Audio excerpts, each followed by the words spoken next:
siguientes documentos. Primero, un reemplazo para esta sesión del diputado señor Santana por el diputado don Frank Sauerbaum, presente en la sesión. Al menos estaba aquí recién. Tenía la mochila. Sí, estaba acá. Ya. Carta de excusa de parte de la directora de presupuesto, señora Cristina Torres, indicando como problemas de agenda emanada de la reciente instalación en el cargo, hoy no puede asistir. Sin embargo, queda a la espera de una nueva invitación.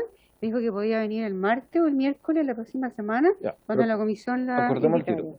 Martes queda citada la directora de la CIPRES para el tema de los trabajadores honorarios de la salud. Para que lo dejemos a un lado y sacramentado, no haya problema. ¿Les parece?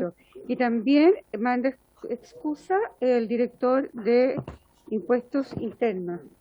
Llegó ahora hace poco, no la tengo acá, pero me dijo Alejandra que había llegado la excusa. ¿No dice nada más? No. Sí, hoy día pedimos que asistiera el director de Servicio de Impuestos Internos, producto que ayer, tanto el diputado Chilin como a mí, nos llegó una solicitud del Colegio de Contadores de poder escuchar una presentación y discutir una prórroga en un mes, entiendo yo, de la operación renta. Ahora, como los plazos son relativamente cercanos de esta operación renta, vimos la necesidad de abordar este tema de forma inmediata. Todo esto surgió ayer.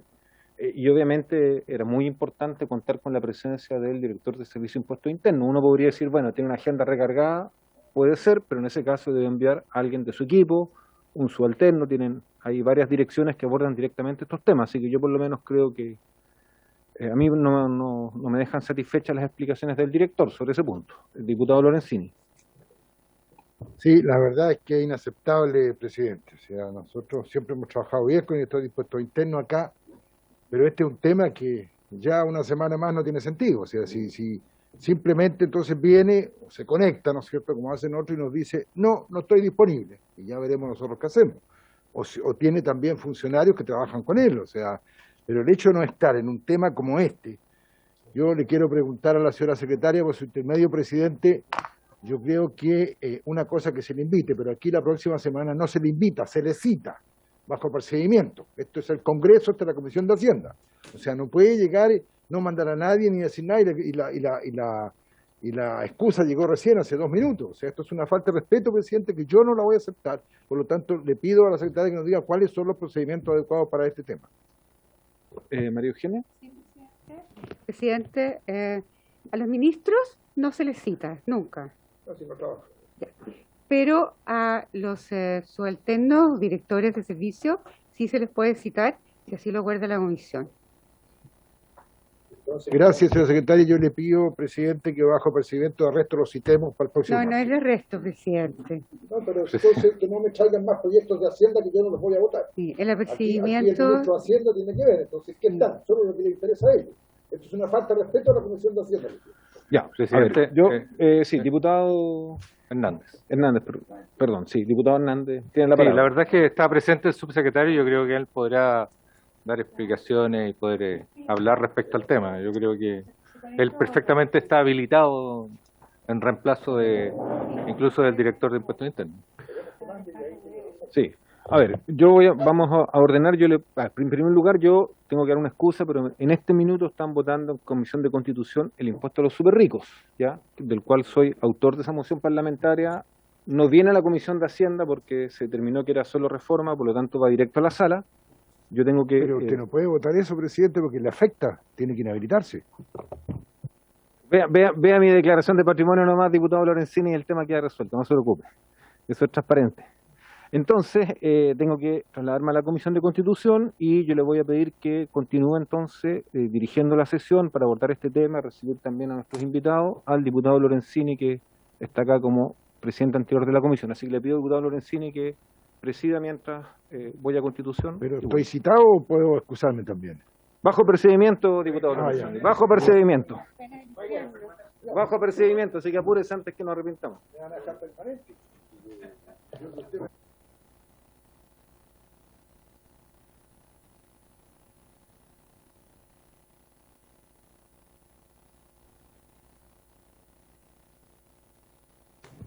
Bueno, bajo procedimiento, ¿no es cierto?, en este caso, así que estamos acá, podemos seguir con la cuenta, señora secretaria.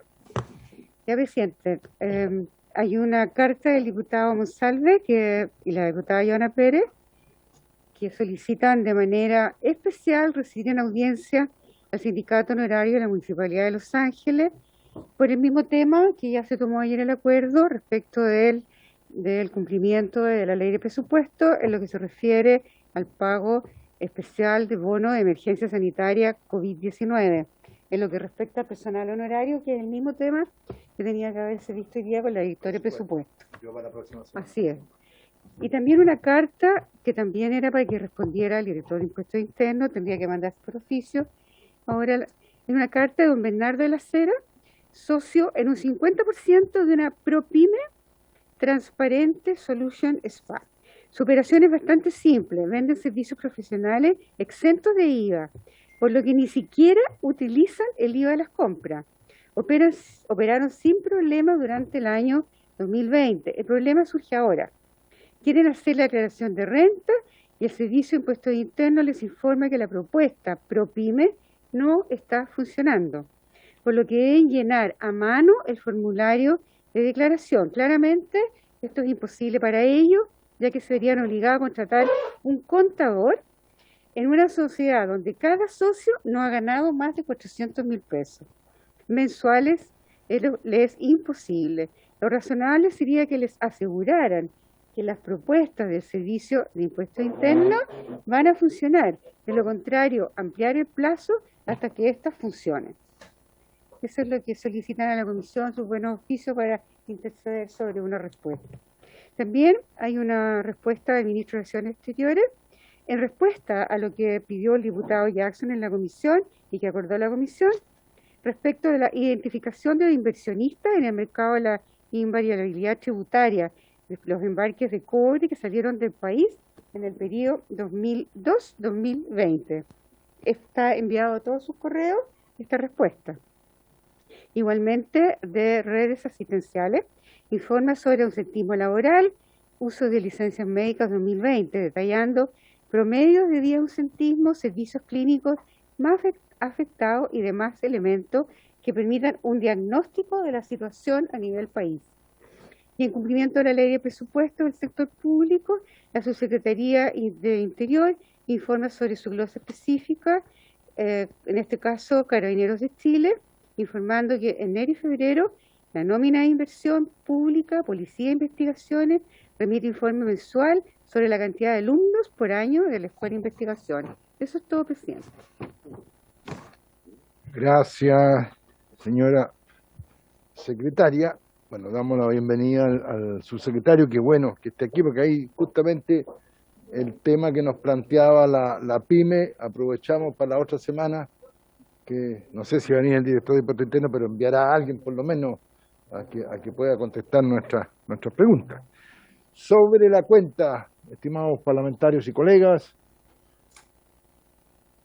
don Mullen, lo veo allá, la diputada Cid, diputado Monsalve, el diputado Mellado no lo veo allá.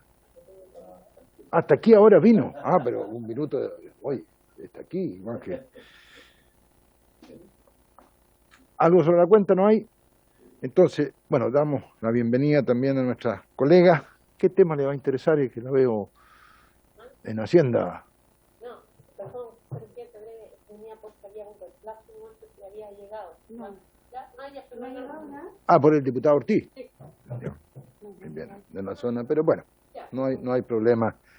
Entonces, para el otro martes dejamos, bueno, vamos a escuchar hoy día, por supuesto, a la gente que nos acompaña, ¿no es cierto?, los contadores y alguien más, y con él dejamos para resolver, pero obviamente que el tema, una semana más, ya vamos a estar a 21, ya prácticamente se está yendo el tema. Bueno, vamos a ver si el subsecretario asume como subsecretario de verdad y toma resoluciones.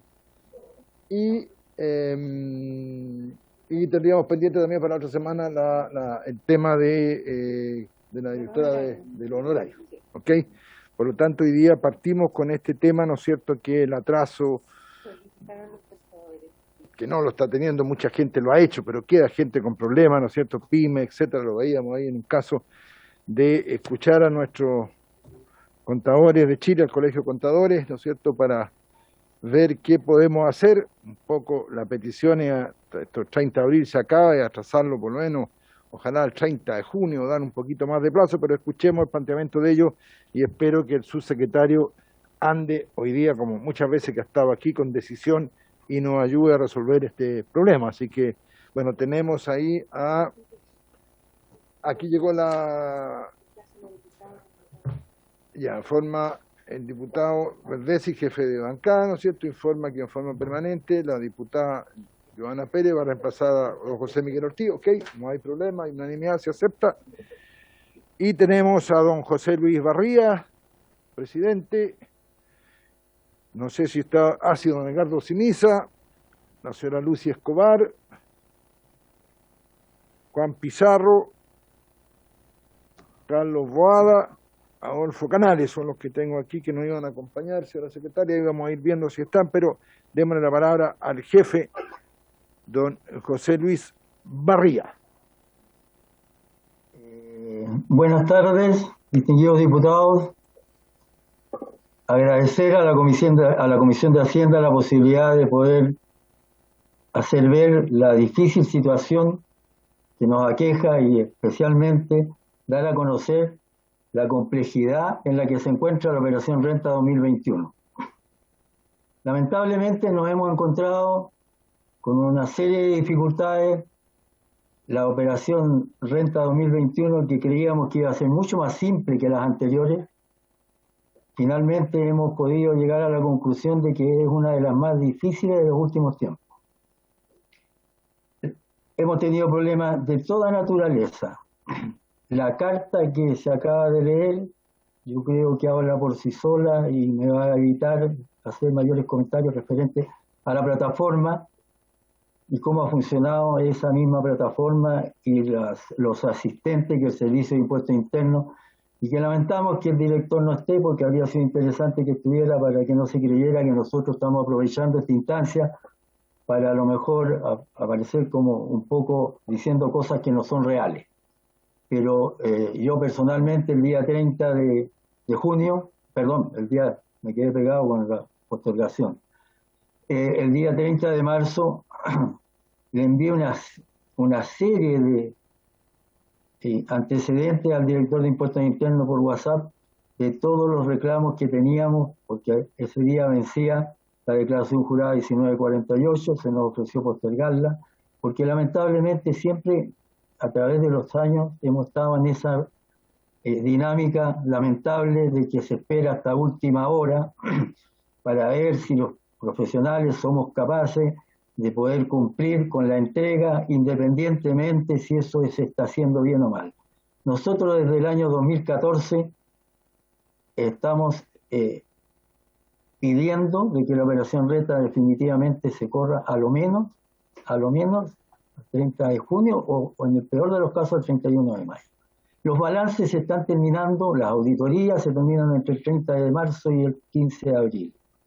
Por lo tanto, no tenemos los elementos de juicio para poder entregar toda aquella información que cada día es mucho mayor que solicita el Servicio de Impuestos Internos, y bienvenido sea que eso se haga de esa forma, pero que podamos hacerla como corresponde, como garantes de la fe pública, que podamos hacer el trabajo en forma eficiente y con los tiempos que corresponden. Cuando se adelantó la Operación Renta, que antes era en junio, se anticipó a abril, no había ningún inconveniente porque hasta el 30 de abril nosotros podíamos presentar nuestras declaraciones de impuestos de los contribuyentes. Pero después aparecieron las declaraciones juradas y hoy en día prácticamente la Operación Renta terminaba el 26 de marzo. Entonces, que después se presente el formulario 22, pero es nada más que una anécdota en el fondo.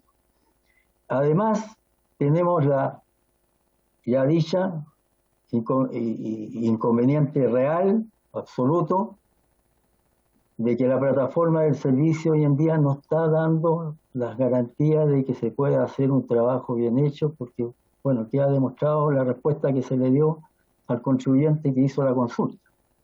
Por lo tanto, y yo, para no extenderme mal, lo que me gustaría dejar de manifiesto de que esto no es nuevo, que ahora hizo crisis con la pandemia, que lamentablemente se ha invisibilizado a los contadores de Chile, porque siempre a trancas y barrancas terminamos cumpliendo con nuestras obligaciones, Pero ¿sabe cuál es el problema, distinguido diputado?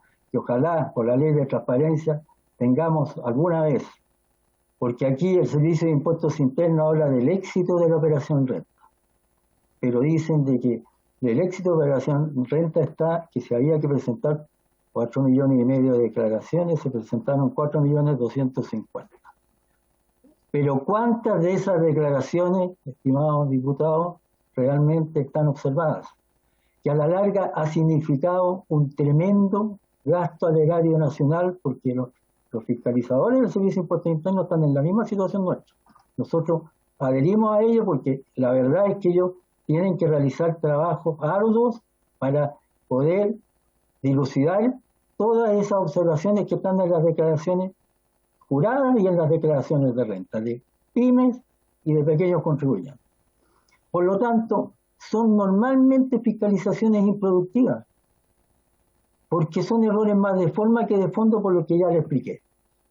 Por lo tanto, estimados diputados, yo como representante del Colegio de Contadores de Chile y de todos los contadores de Chile, porque nosotros estamos abogando no solo por nuestros colegiados, sino que por todos los contadores que están sufriendo las consecuencias hoy en día del retraso absoluto, además, en la entrega de las circulares del Servicio de Impuestos Internos. La operación renta partió el 1 de abril y resulta que en el mes posterior a la iniciación de la operación renta han seguido saliendo circulares y resoluciones que tienen que ver con este tema. ¿En qué momento nosotros podemos entrar a revisar eso con la debida responsabilidad que eso significa?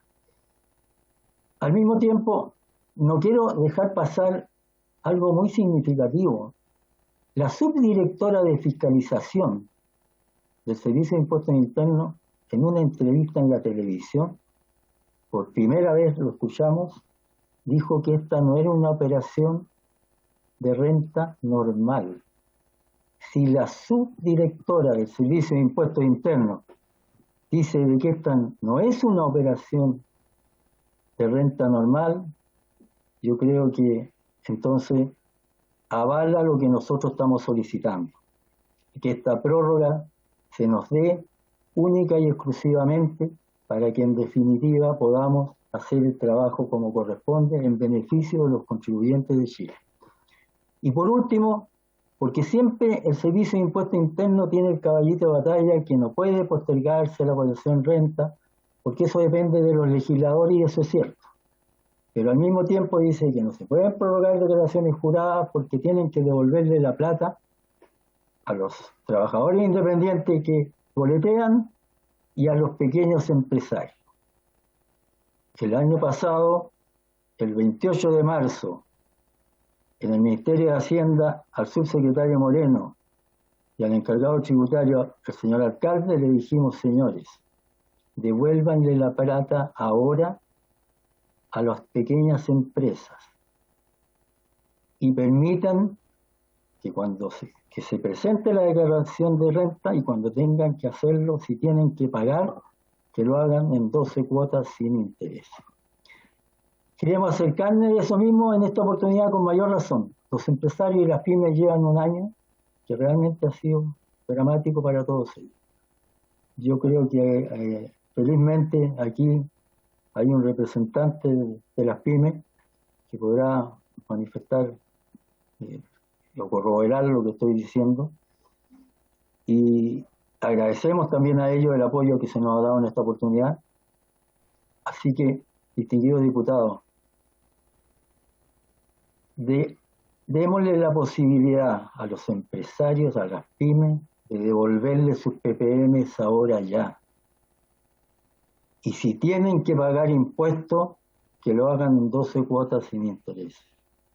No les quito más tiempo, voy a dejar con ustedes al encargado de la parte tributaria del Colegio de Contadores de Chile, don Juan, para que él haga, digamos, uso de un PPT que se les entregó y se les envió, para que a su vez les represente todas las dificultades que existen en esta operación renta. Muchas gracias.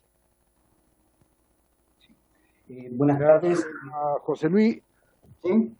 vamos a saludar antes al diputado Ramírez, que veo que también se ha incorporado, y vamos a pedirle al ministro en terreno, en prácticas, don José Riquelme, que en todas las sesiones está, que no lo veo por ahí, lo vamos a necesitar también aquí para que nos dé su opinión y apoye al subsecretario cuando nos dé una grata solución, don José Luis. Así que muy amable, gracias. Adelante. Muy buenas tardes.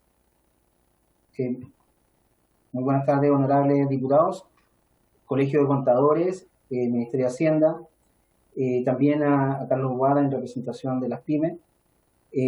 Para nosotros, bueno, primero agradecer esta oportunidad de presentar a nombre de los miles de contadores que existen en Chile y de la gran mayoría de empresas pymes que representan el 98% de la empresa en Chile. Esta presentación es bastante breve.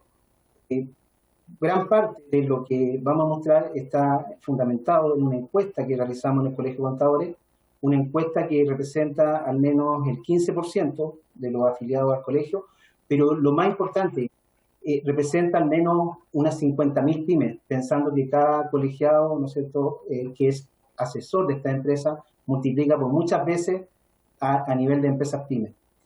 Son resultados bastante concluyentes y que por tanto fundamentan, diríamos, la postura del colegio de poder postergar esta operación renta, dado que no tenemos acceso a nivel de información por la vía de transparencia que nos pudiera brindar Impuesto Interno respecto al proceso de renta. ¿Podrían, por favor, dar la posibilidad de compartir?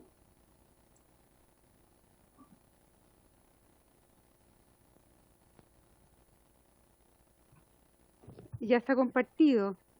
Es que no me deja compartir.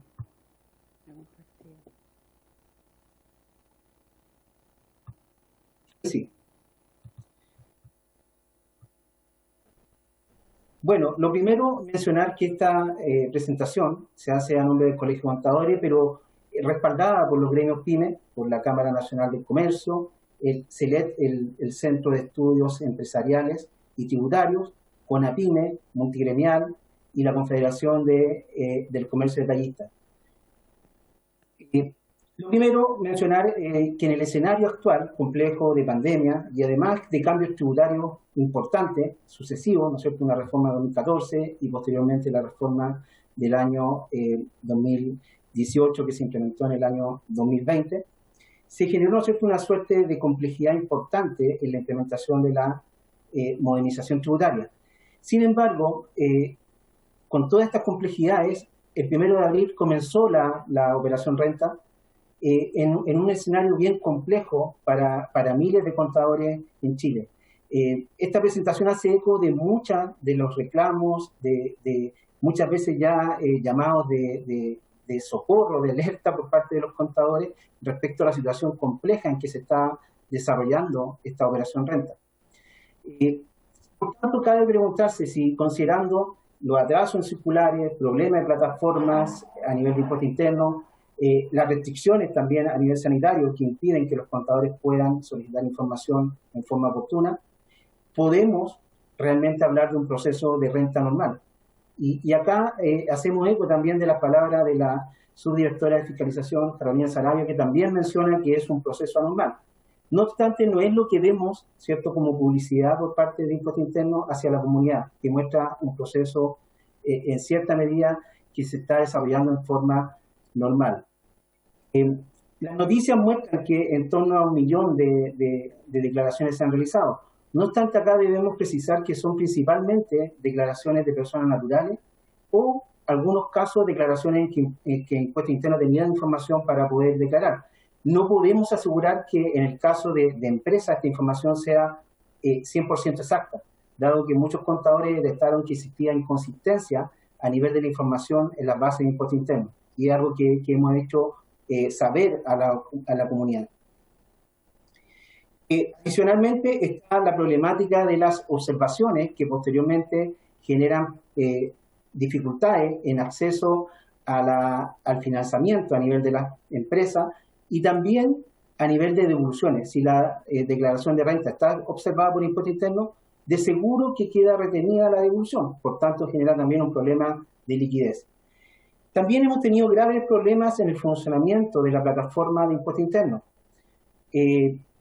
A través de esta encuesta que les mencionábamos, representa en torno a 50.000 empresas pymes, 15% de los afiliados al Colegio de Contadores, detectamos situaciones muy graves, como el hecho de que impuesto interno haya cambiado en forma unilateral los regímenes tributarios asociados a la empresa, y que son regímenes tributarios bastante distintos, ¿no es cierto? Tenemos un régimen pyme que paga una tasa de 10%, un régimen de gran empresa de que paga una tasa de 27%. Por tanto, no es trivial ese cambio, ¿cierto?, en forma unilateral por parte de impuesto interno a nivel de sus bases, más pensando que se está vulnerando derechos fundamentales de los contribuyentes, que son los que deben elegir el régimen tributario. Adicionalmente, Impuesto Interno ha promocionado asistentes de renta que facilitan la operación renta por parte de los contribuyentes. Sin embargo, estos asistentes no han funcionado. Justamente ustedes mencionaban la carta de un caso en particular, pero esto se multiplica por 1000 a nivel de Chile. Y hay contadores que tienen 400 clientes y todos con problemas en los asistentes por parte de Impuesto Interno. Por tanto, genera un grado de incertidumbre importante respecto a concluir en forma exitosa la operación renta en esos términos. También problemas que, en cierta medida, las promesas que se han hecho respecto a facilitar, no tener un contador.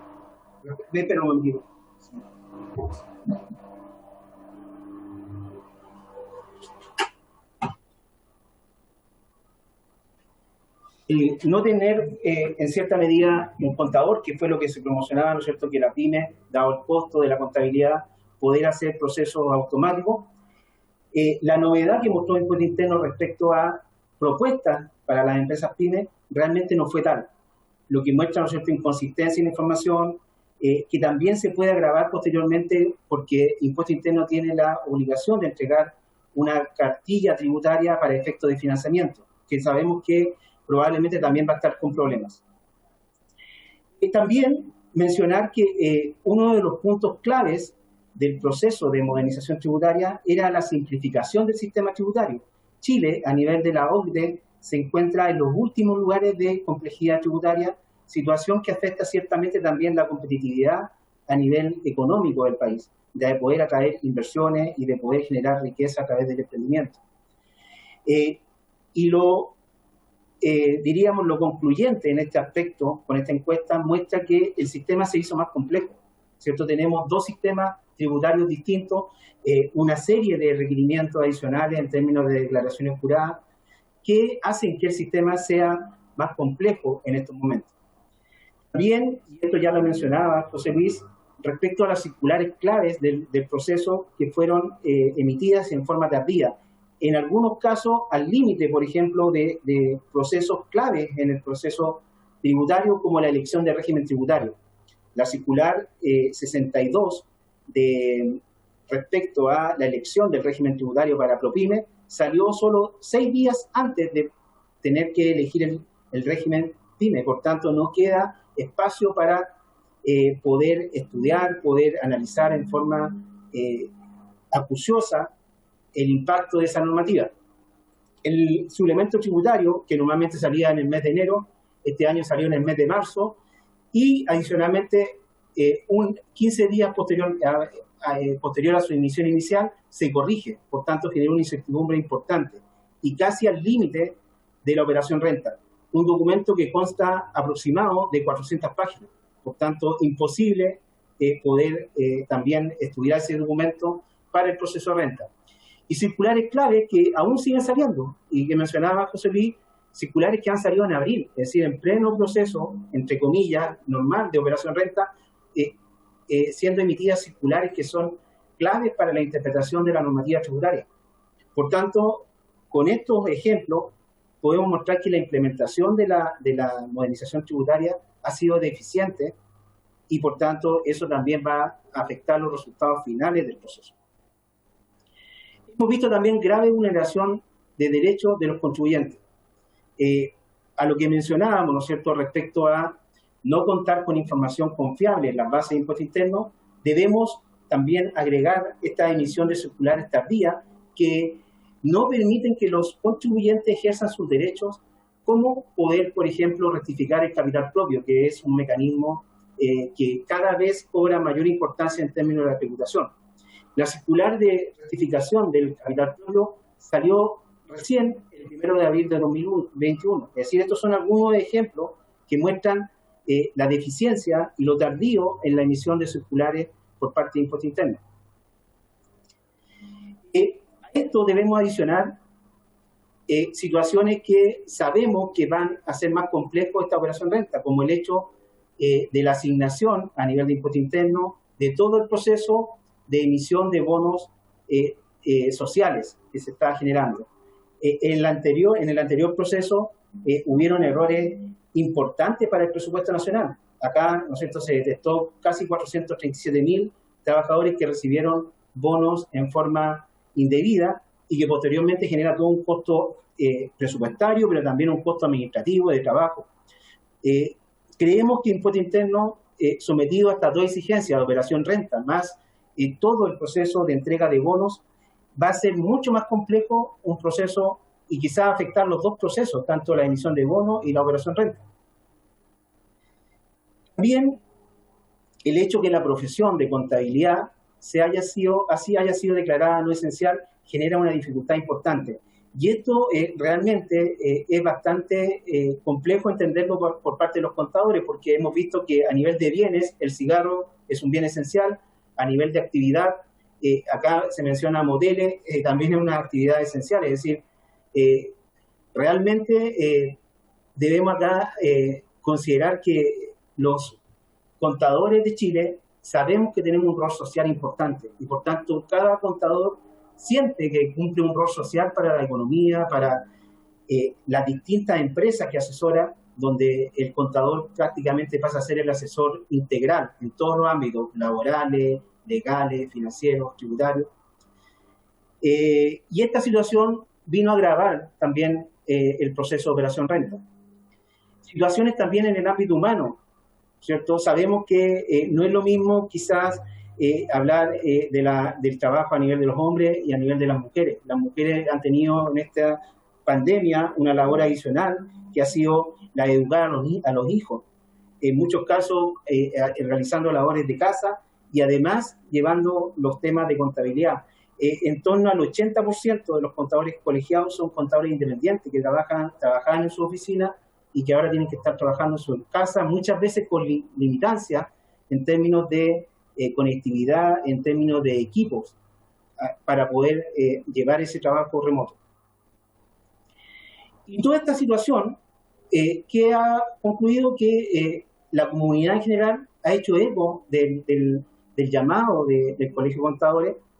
En primer lugar se nos unieron los gremios pymes, que está acá, ¿no es cierto?, representado por Carlos Boada, principalmente porque son los más afectados por una situación en la que gran parte de las empresas pymes se encuentran en este momento en situación de pérdida tributaria.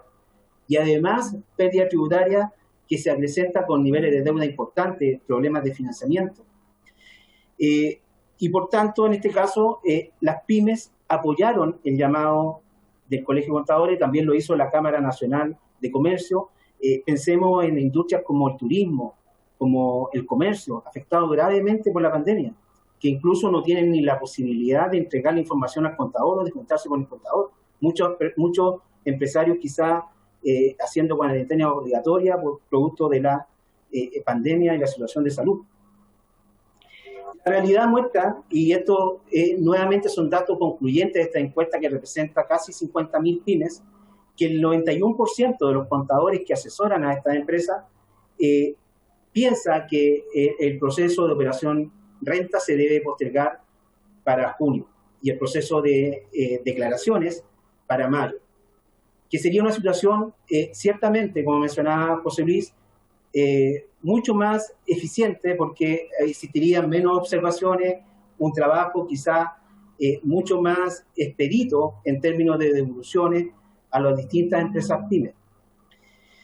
Y además, en conjunto con esta opinión, muchos de los contadores opinan que este proceso va a ser no exitoso, No exitoso en términos de la calidad de la información, porque es distinto calificar un proceso de renta como exitoso por el número de declaraciones que por el número de declaraciones correctas y procesos que no van a pasar más allá de este periodo de renta. Muchas veces los procesos quedan 3 años ahí dando vuelta en impuesto interno, generando una burocracia que realmente genera costos importantes para el país. Los gremios, como les mencionaba, la Cámara Nacional de Comercio Multigremial, la Cámara de Comercio Detallista, hicieron eco de este proceso. Y nosotros volvemos a insistir en la propuesta en relación a la devolución automática de PPM. Creemos que en una situación en que las compañías están en pérdida tributaria, las empresas pymes con ventas, bajas en ventas, superiores al 30%, e incluso algunas pymes sin ventas, como la del turismo. La situación de devolución de PPM, pensando en un escenario en que ya se bajaron los PPM en el año tributario 2021, adicionalmente en algunos periodos se suspendieron los PPM, debiera ser un pago automático, sin burocracia y una inyección directa a la vena y liquidez de las pymes. Y en el caso de aquellas pymes que deban pagar, que también tienen obligaciones previsionales, tienen obligaciones en estos momentos de los préstamos COVID que van a comenzar a vencer, creemos que postergar este pago de renta en 12 cuotas también es una medida que sea eficiente y una inyección directa a la vena. En conjunto también pedimos eliminar las multas de interés en este proceso, porque ciertamente los contadores no han sido responsables del mal funcionamiento de la página, del mal funcionamiento de los asistentes de declaraciones. Una serie de situaciones que agravan, en este caso, el proceso de renta. Les dejamos entonces esta presentación para que ustedes puedan leer en detalle los distintos aspectos y si requieren alguna extensión de algún punto, se lo podemos hacer llegar a través de la presidencia del Colegio Contador. Muchas gracias. Muchas gracias, Juan. Muy claro y preciso, y efectivamente estamos ante una situación que tiene toda lógica, tiene razonabilidad. Muchos ya, y lo decía el propio impuesto interno en una información el otro día, que muchos ya han pagado, han hecho sus declaraciones, para bien o para mal, en buenas condiciones o sujetas después a reclamos. Pero estamos frente a un tema que realmente necesita, y por eso me molesta que no tengamos a nadie de impuestos internos, y me felicito que esté el subsecretario Weber, que estoy seguro junto al asesor José Riquelme nos van a dar una respuesta positiva ahora, de al menos, y si no probemos, habría unanimidad de llevar esto hasta el 30 de junio. ¿Alguien se opone? Sí, no, pero estoy primero haciendo una votación impulsiva. Presidente. Se va a poner allá, entonces no. Vamos a empezar. No me voy a poner. ¿No se pone, diputado? Oye, bien, Ramírez. Quiero ver si hay mejores alternativas, por eso quiero ir al gobierno. ¿Podría me había pedido pantalla para poder ver a todos? Perdón, de inmediato presidente. vamos al debate. Me habías pedido tú la palabra. Adelante, diputado Hernández. Sí, muchas gracias, presidente. Yo solamente quisiera consultar al presidente del Colegio de Contadores si ha tenido la oportunidad de relacionarse o tener reuniones con el Ejecutivo. Solamente esa pregunta. Mire, nosotros el día... Esperemos mejor hacer varias preguntas y las contestamos todas juntas para ser ágil. Diputado Cid me había dicho que quería algo. No, presidente, era que sacaran la presentación de la pantalla. Ya la sacaron. Muchas gracias. Pero los impuestos todavía no se han sacado. Todavía hay que... Ya. Diputado Ramírez, ahora sí. No, presidente, solamente le quería decir a usted, a propósito de su comentario, que yo comparto su inquietud y que quisiera saber en esto cuál es la mirada del gobierno antes de dar hacer una reflexión más profunda. Gracias, presidente. Gracias, diputado Ramírez. Diputada Joana Pérez, que nos acompaña, y permítame mandarle un saludo a nombre de todo a don José Miguel Ortiz, que supe que salió a la UCI ya avanza en buenos términos de salud. Sí, muchas gracias. Vamos a transmitir eso a nuestro colega diputado José Miguel Ortiz, así que muchas gracias a la comisión también, porque este es un espacio que él quiere mucho, así que va a estar muy atento. Mire, sobre lo que hemos escuchado al Colegio de Contadores, este es un tema que se ha transmitido a nivel nacional y que viene solicitándose hace mucho rato ya no. Yo creo que aquí necesitamos que el Ministerio de Hacienda efectivamente no solo pueda escuchar los requerimientos del Colegio de Contadores, sino que también si queremos recaudar más recursos para la crisis que estamos viviendo, tenemos que dar las garantías también. Y, por ejemplo, yo en las reuniones que hemos sostenido diversas con nuestra bancada, con el colegio, también nos han planteado la situación de que ellos no son considerados como trabajadores esenciales y por lo tanto no tienen las condiciones para estar trabajando, y sabemos de regiones como por ejemplo en la comuna de Tomé que fueron apresados, ¿ya? Entonces tenemos que entender que esto es una lógica mucho más compleja y que tiene que ver con hombres, mujeres y especialmente mujeres, como bien lo decía el presidente del colegio, que lo han vivido de manera muy compleja con el teletrabajo. Y ahí voy también, ya que mostrábamos los problemas que tiene la página web, donde muchas multas que se están haciendo, se le está haciendo propiamente también a las personas que hacen esta declaración, y por lo tanto creo que también es necesario revisar y adecuar alguna fórmula para eximir ese tipo de multas, porque no es inherente a ellos, sino que es un sistema que está funcionando mal, donde usted podría ir al servicio de impuestos internos o a tesorería, ¿cierto? Pero lamentablemente con el teletrabajo no te están atendiendo. Entonces, si el Estado no está en condiciones hoy día, por la misma pandemia, de prestar una buena atención y a través de sus medios y soportes tecnológicos o presenciales, tenemos que visibilizar aquello y ofrecer las condiciones a quienes hacen y colaboran en la etapa de recaudación fiscal. Y por último, decir que efectivamente este es un tema que nosotros estamos muy interesados como bancada y como Democracia Cristiana. Nuestra senadora presidenta de la Comisión de Hacienda también presentó un proyecto que lamentablemente no sigue su curso y que tiene que ver justamente con esto. Ella se reunió en la semana con el ministro y yo espero que hoy día, al menos en esta instancia que preside usted, presidente, podamos tener una respuesta de parte del Ministerio de Hacienda, porque se han hecho muchas gestiones de manera transversal. Gracias, he dicho. Gracias, diputada Joana Pérez. Se va a mantener aquí en esta comisión. Le empezó a interesar, igual que el diputado Sauerman, el tema. Y antes de darle la palabra a su subsecretario, que yo ya sé que tiene la respuesta positiva, terminemos a ver si José Luis o Juan quieren agregar algo para luego ya escuchar la solución de nuestro querido subsecretario. Señor presidente, solamente reiterar, digamos, los agradecimientos a usted, y al mismo tiempo me gustaría darle la palabra a nuestra tesorera nacional, doña Lucy Escobar, para que manifestara la opinión de nuestras colegas, que son mayoritarias en el país. Gracias. Siempre los tesoreros, las tesoreras son bienvenidas y mandan más que los jefes, así que por favor, adelante. Gracias, presidente.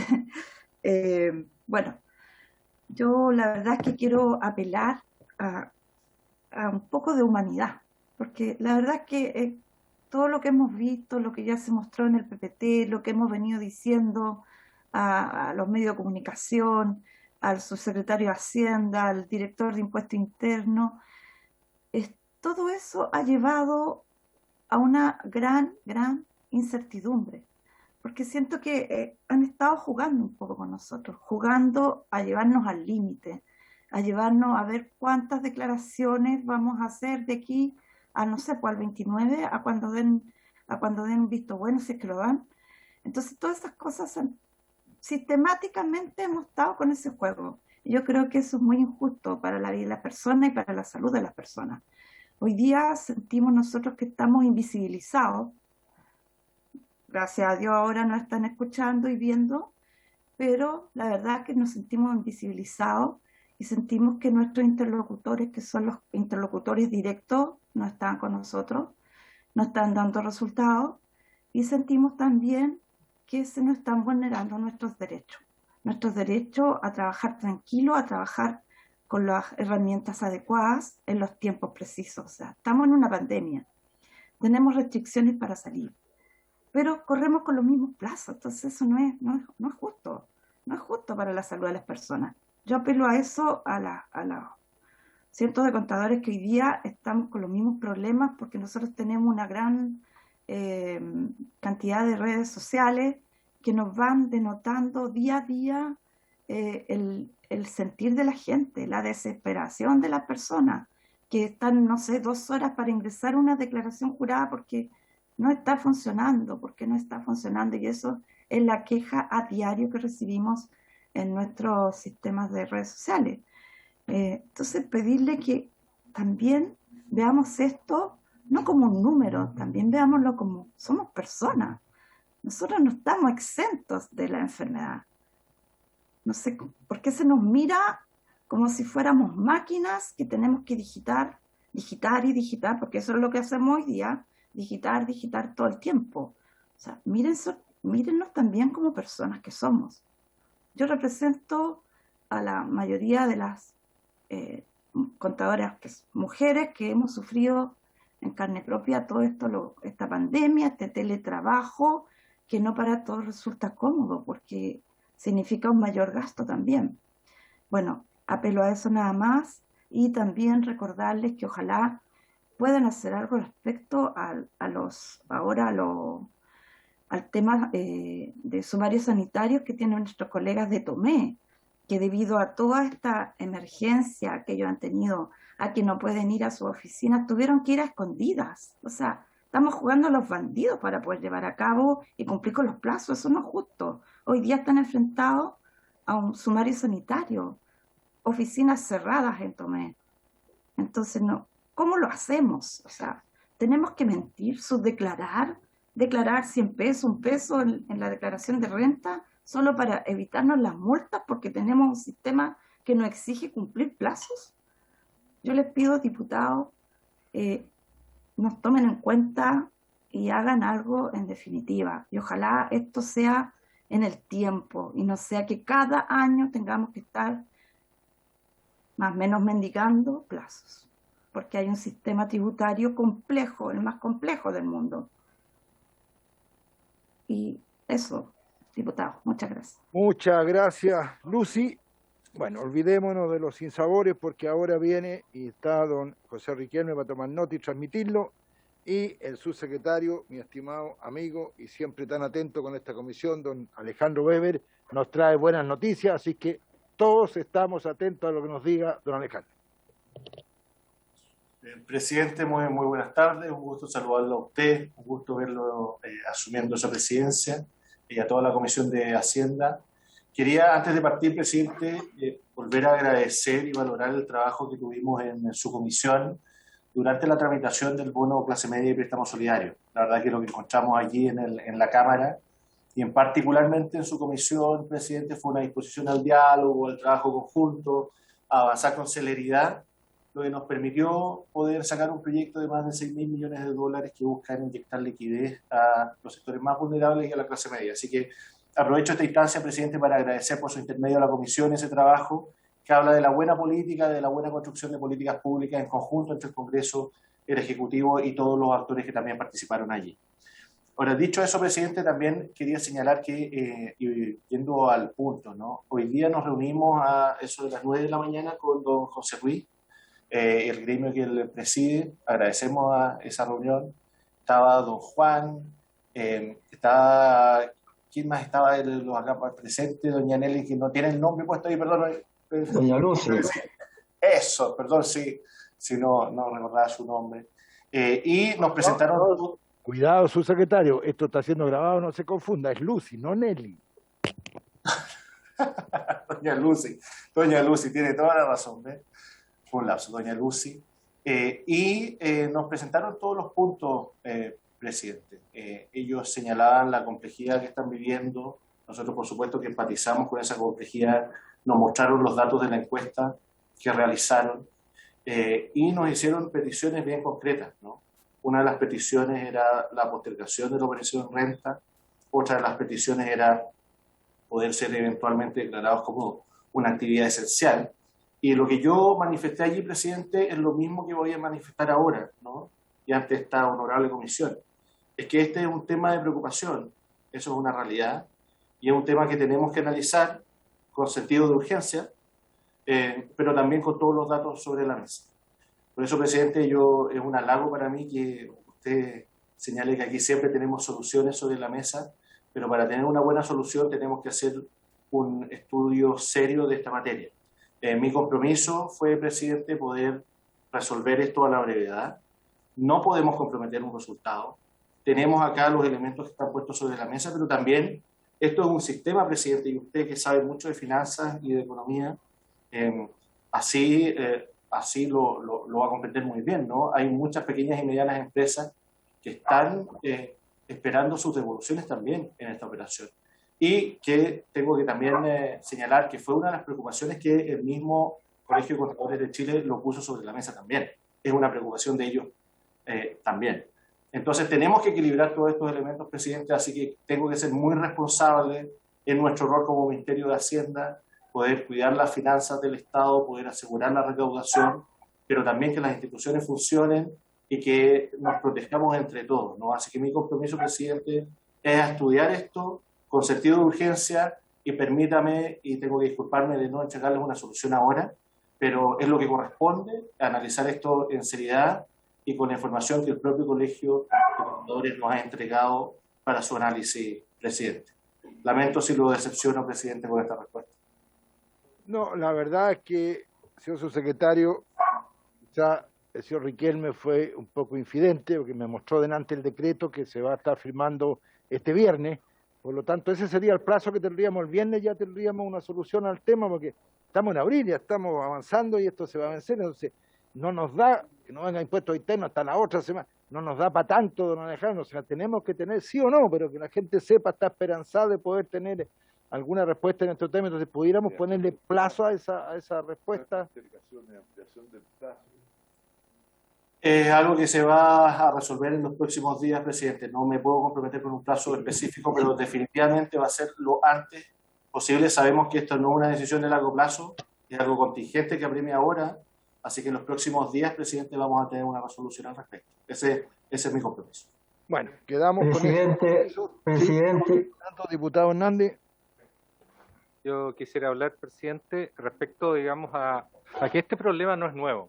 Entonces, no me parece la respuesta que está dando el Ejecutivo en este momento. Yo me encuentro con los contadores en la ciudad de Osorno, me encuentro con los contadores en Puerto Montt, y todos están concurriendo a su oficina en forma de incógnito. Entonces es una cosa insólita lo que está sucediendo, y resulta que no tienen ninguna respuesta. O sea, yo creo que el Ejecutivo aquí está fallando, definitivamente. Esto no puede ser. No puede ser. Las pymes están esperando su devolución, las pymes están esperando su devolución, aquí están ofreciendo una alternativa, están ofreciendo una salida, y yo no acepto este tipo de respuesta. Yo no sé qué información tiene anexo usted, yo no la tengo. Soy un diputado aparentemente de gobierno, pero yo no tengo información. ¿Usted la tiene? Yo no le di la palabra como diputado de gobierno, después se la vamos al diputado Sauerman, que es de gobierno. Entonces, me gustaría tener respuestas más concretas para que la gente en este caso, los representantes de los contadores de Chile puedan tener un grado mayor de satisfacción. Bueno, yo le respondo también, ya que usted me lo pregunta, diputado Hernández, y con los micrófonos apagados si nadie nos va a escuchar, que como le decía, el asesor Riquelme me dijo que el viernes era el plazo máximo para ya tener la respuesta positiva al respecto. Así que quedemos ahí. Diputado de gobierno, diputado Sauer, le toca a usted. Presidente, solamente en lo mismo de línea del diputado Hernández, nosotros tuvimos una conversación, ¿cierto?, con el Colegio de Contadores, con la gente también de la región de Ñuble que nos ha solicitado esta postergación, y yo hablé con el director de Servicios Puestos Internos y él me dijo, mire, yo tengo la mejor de las voluntades, pero esto es producto de ley. Y de hecho, por eso hablaba recién con la diputada y nos contaba, ¿cierto?, que sí. No, él me contestó eso. Entonces, por eso me molesta y me asombra que en el Senado se haya presentado un proyecto y se le haya declarado inadmisible y hoy día no tengamos la posibilidad de hacerlo por último a través de ley. Entonces, por eso le quiero preguntar al subsecretario si efectivamente es así, como me dijo el director de Impuestos Internos, o podemos buscar una salida alternativa. Buen tema, porque yo también pensé que se podía hacer con un decreto, ya en forma pura, porque es postergación de plazo, pero capaz que sea con ley. Entonces, en ese sentido tendríamos que tener el viernes Riquelme y el lunes ingresando el proyecto, y el martes ya citamos discusión inmediata y lo sacamos el martes en la Cámara y en el Senado. O sea, Así que estamos con toda la disposición, señor subsecretario, esperamos sus comentarios. ¿Ves? Lo siento que son los partidos de oposición los que están hablando, pero bueno. Sí, presidente, solo para ir sobre el punto y ser más claro. Nuestro compromiso es poder tener una respuesta de aquí al día viernes. Bien, es lo mejor que podemos hacer en el contexto en el que estamos. Tenemos que poner una serie de datos sobre la mesa y yo comprendo la molestia, presidente, pero tengo que ser también responsable en esto y es a lo que nosotros nos podemos comprometer, es decir, tener una respuesta para el día viernes. Ya entonces, señora secretaria, podemos invitarlo al subsecretario para que haga de cabeza aquí y vea un proyecto de gobierno aprobado en forma unánime el próximo martes, ya queda en tabla entonces. Perfecto. Hay acuerdo. Bueno, sonaba otra cosa, yo no pensaba que no me meto, diputado Pérez. Bueno, estamos terminando este proceso. Presidente, el próximo martes encontrarnos, ¿no es cierto?, y tener positivas noticias. No siempre se consigue todo, pero al menos tener algún avance en este tema. Y ahí agradecemos al Colegio de Contadores el aporte y estemos a la expectativa de lo que nos ha dicho el señor subsecretario. Muchas gracias y vamos a suspender 5 minutos para pasar al segundo tema. Gracias.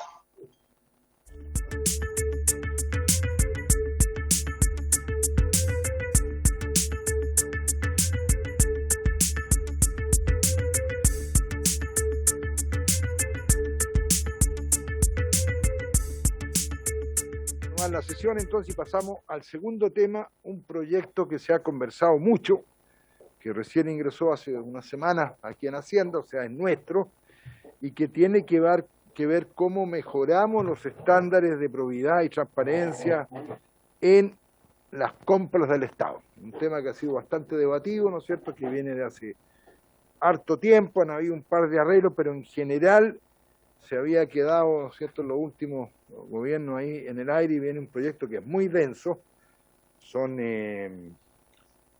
53 páginas, son muchos artículos, y en Hacienda, o sea, parte aquí, ¿no es cierto?, señor secretario, o sea, nosotros tenemos que ver todo, por lo tanto, muy importante la presencia del subsecretario para que nos informe y empecemos un debate que no vamos a poder votar hoy día, ¿no es cierto?, lo vamos a ir avanzando, pero para ponernos de acuerdo. Hemos escuchado en forma teórica, pero no así en forma más práctica, así que, señor subsecretario, don Alejandro Weber, somos todos oídos. Muchas gracias, presidente, y por la disposición de la comisión a discutir este proyecto, que es un proyecto que es muy importante. Ahí nuestra invitación es, sabemos que estamos en la vorágine de una situación, de una crisis por pandemia, en una situación muy compleja para el país en general, pero nuestra invitación ahora es no descuidar la mirada larga respecto de las reformas institucionales que nos permiten tener un mejor Estado, ¿no? Siempre hablamos de la modernización del Estado, de cómo entregamos mejores servicios públicos, de cómo aumentamos la probidad y la transparencia, de cómo agilizamos la respuesta a la ciudadanía. Bueno, este es un proyecto que va precisamente en esa dirección, presidente. Y este proyecto que moderniza la ley de compras públicas no hace otra cosa que mejorar la calidad del gasto público, de buscar entregar mejores servicios a los usuarios, de aumentar la participación de las pequeñas y medianas empresas en las compras del Estado y de introducir principios de innovación y economía circular en nuestras compras públicas, presidente. Solo a modo de contexto, esta es una ley que data desde el año 2003, un año en que ocurrieron muchas leyes importantes, ¿no?, para la modernización del Estado, como la alta dirección pública, el servicio civil, la ley de transparencia, bueno, también la ley de compras públicas, y que a la fecha no ha tenido reformas significativas. Bueno, este es el momento, a nuestro juicio, de iniciar una reforma. Esto ha sido discutido ampliamente en el Congreso en distintas instancias y vamos a mostrar la evolución también de esta discusión, que por lo demás, presidente, y algo que a nosotros siempre nos gusta decir, es una materia de Estado, no necesariamente de un gobierno en particular, es una materia de Estado, y por lo tanto tenemos que discutirla con profundidad, con toda la evidencia sobre la mesa para poder alcanzar todos estos principios que hemos señalado, es decir, mejorar la calidad del gasto público, mejorar y aumentar la participación de las pequeñas y medianas empresas, aumentar la competencia e introducir principios de innovación y economía circular. Si me permite, presidente, ahora voy a compartir pantalla para poder mostrar el proyecto en particular. Y usted dígame, presidente, si ahí se está viendo. ¿Está bien, secretaria? Sí. Sí, Ah, está sí, ahí bien. apareció. Sí, señor subsecretario, se está viendo. Excelente, pues déjeme ratificar que es la última acción. Sí, es la última acción. Bien. Presidente, me acompaña, de hecho están en la sala al lado mío. Y si nos pueden enviar copias, subsecretario, porque no la tenemos acá para hacerla llegar a los parlamentarios después. Sí, le pedí al ministro del Terreno que le enviara copia, presidente, así que ahí se los va a hacer llegar don José Riquelme. Ah, sí, lo veo por aquí. Y presidente, me acompañan también la directora de Chile Compra, doña Tania Pierich, que está también disponible para poder responder las preguntas que ustedes tengan más específicas sobre el sistema de compras públicas, y también Amaya Fraile, que es la directora de la Secretaría de Modernización del Estado del Ministerio de Hacienda, que ha participado en este proceso de formulación de ley, pero también en los procesos de gestión que han permitido hoy día que Chile Compra sea una institución mucho más moderna, más ágil y que haya generado ahorros significativos para las compras públicas en el Estado. Bien, presidente, entonces dicho eso, la estructura de la presentación es la siguiente. Vamos a presentar algunos antecedentes del sistema de compras públicas para que manejemos todos la misma información. Luego, a nuestro juicio, por qué es necesario perfeccionar la ley de compras públicas, que como hemos dicho no tiene reformas significativas desde su creación. Después vamos a mostrar, presidente, algunos resultados de la consulta pública que hicimos del anteproyecto de ley para poder recibir inputs de la ciudadanía, de los proveedores y de expertos en materias de compras públicas. Y finalmente vamos a arribar a los contenidos específicos del proyecto en cada una de sus dimensiones. Esa es la estructura de la presentación, presidente. Entonces, respecto del sistema de compras públicas, este es un sistema, una ley creada en julio del año 2003, es un sistema normado de manera central, pero que es descentralizado en su implementación, es decir, cada uno de los organismos del Estado, que son cerca de 850 organismos los que participan del sistema, lo administran a partir de la elaboración de bases de licitación, la contratación de los servicios y luego la evaluación de esas prestaciones. Cuando miramos todos los actores, tenemos por un lado los proveedores, que son quienes prestan el servicio, los organismos públicos compradores, vamos a encontrar una sigla en toda la presentación que son las OPC, nos vamos a referir a ellos, a los organismos que contratan los servicios, el Tribunal de Contratación Pública, al cual también nos vamos a referir en particular, y la Dirección de Compras y Contratación Pública, más conocida como Chile Compra, que es la responsable de definir elementos generales. Pero también vamos a señalar, presidente, que lo que busca este proyecto en particular es entregarle más dientes y más garras a Chile Compra para que asuma un rol rector, tal como lo han señalado instancias asesoras, tanto presidenciales como de la institución, para que Chile Compra, que es una institución muy importante en la lógica de servicios compartidos en el Estado, tenga ahora más herramientas para avanzar en mejores sistemas de compras públicas.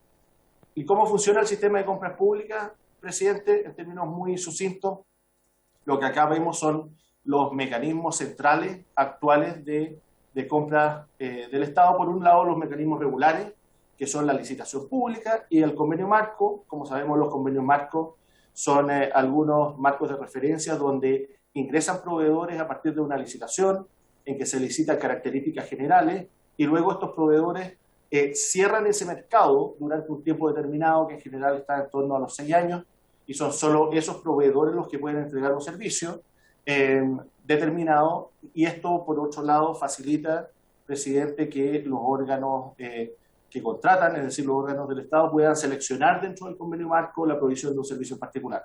La licitación pública, bueno, es lo que conocemos, son bases de licitación y que se abren completamente a la competencia de los distintos mercados y finalmente a partir de una serie de criterios que incluyen características técnicas, económicas y otros elementos se van asignando. Y adicionalmente a eso, presidente, tenemos los mecanismos que son excepcionales, que son el trato directo, que ha sido una política en general de todos los gobiernos ir reduciendo al máximo la cantidad posible de tratos directos, y por otro lado las licitaciones privadas, que es una segunda alternativa cuando una licitación pública finalmente es declarada desierta.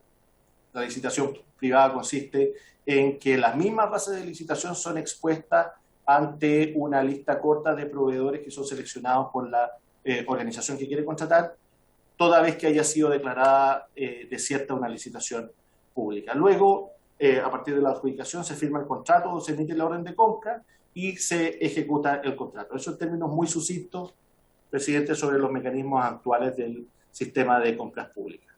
Ahora, los organismos compradores, ¿quiénes son? Y aquí esto es importante porque parte de las definiciones de este proyecto de ley es ampliar la cobertura y el alcance de los organismos que forman parte del sistema, y según la ley de compras, esta se aplica a contratos que celebre la administración del Estado para el suministro de bienes muebles y de los servicios que se quieran contratar. Ahora, el año 2007, en la ley de presupuestos, presidente, se permite la incorporación voluntaria al sistema de compras públicas de algunas instituciones.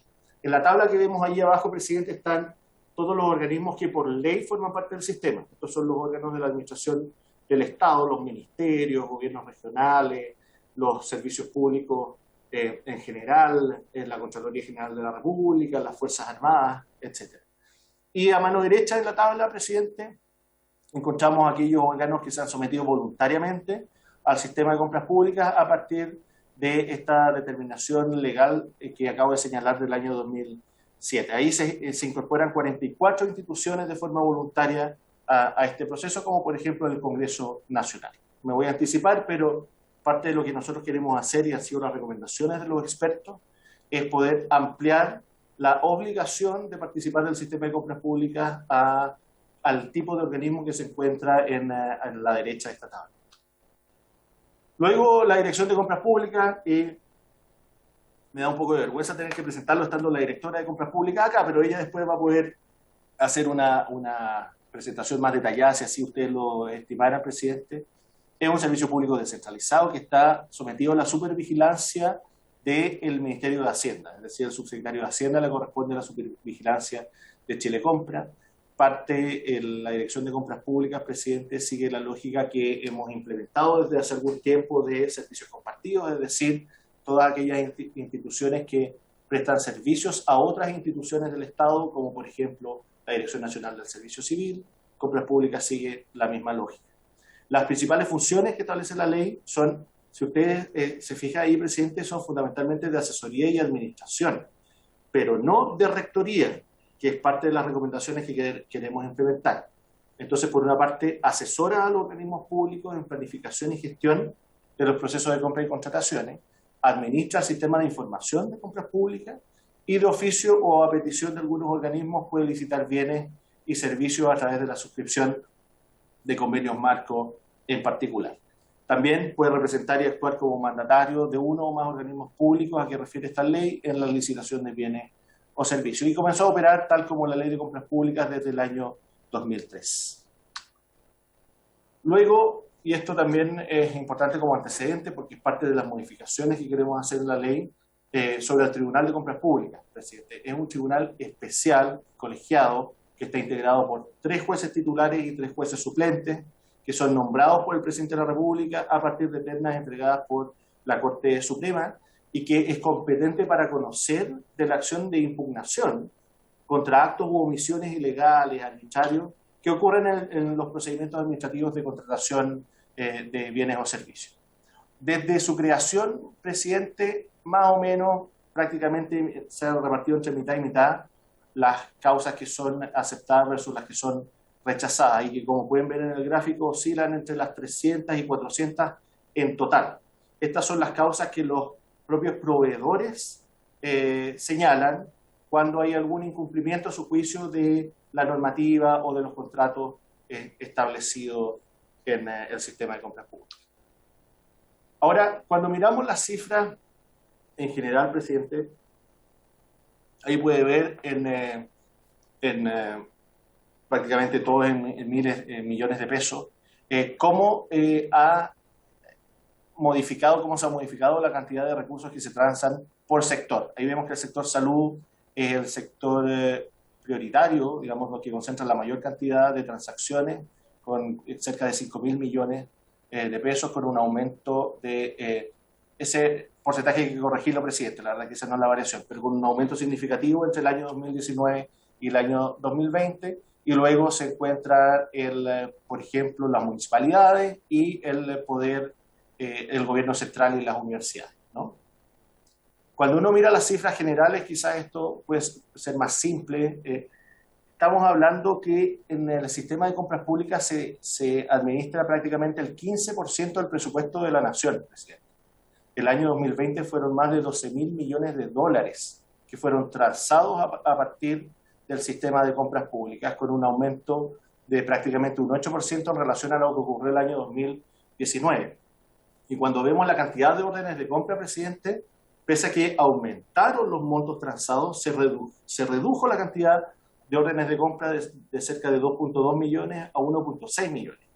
Eso, presidente, también está en la sintonía del proceso de modernización que hemos querido hacer, de poder avanzar en sistematización, en un sistema de compras coordinadas o colaborativas, que además han generado ahorros para el Estado y que ha sido supervisado por la Dirección de Compras Públicas. Y cuando vemos, presidente, cómo se reparten los recursos, no estamos hablando de órdenes de compra, sino que de los recursos transados, vemos que el año 2020, cerca de un 60% de estos recursos fueron a micro, pequeñas y medianas empresas versus un 40% aproximadamente a las grandes. Y esto refleja un crecimiento, presidente, de la cantidad de recursos que han ido a las pequeñas y medianas empresas en relación al año 2019. Ya lo habíamos señalado, pero uno de los objetivos de este proyecto de ley, presidente, es generar cada vez mejores condiciones y más competitivas para que más pequeñas y medianas empresas se vayan incorporando y esta torta la hagamos crecer cada vez más hacia que la fracción de las pequeñas y medianas empresas sea mayor. Luego, presidente, hay los organismos que más transan. Estos son solo algunos ejemplos, ¿no? Pero la Cenabast, por supuesto, veíamos que el sector salud concentra la mayor cantidad de transacciones. La Cenabast, por supuesto, es uno de los organismos que más transa, con un 12% sobre el total de montos transados. Y luego tenemos al MOP y la Dirección de Vialidad, Fondo Nacional de Salud, también en el sector salud, la Subsecretaría de Salud Pública, la JUNAEP y la Intendencia de la Región Metropolitana. Ahora, y sobre esto, presidente, si me permite, me gustaría, si está la directora de Compras Públicas allí, darle la palabra muy brevemente para luego retomar los otros elementos, si ella pudiese relatarnos algunos de los avances o logros del año 2020 en particular, a partir de gestión, esto es decir, no materia de ley, sino utilizar de la mejor manera posible las atribuciones de la Dirección de Compras Públicas para generar ahorros y mayor agilidad en el proceso de compras públicas. Si me permite, presidente, darle la palabra a la directora en este punto.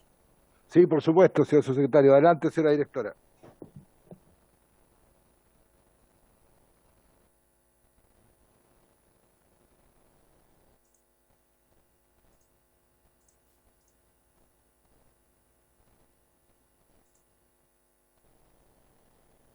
¿Me escuchan? Sí. Exactamente.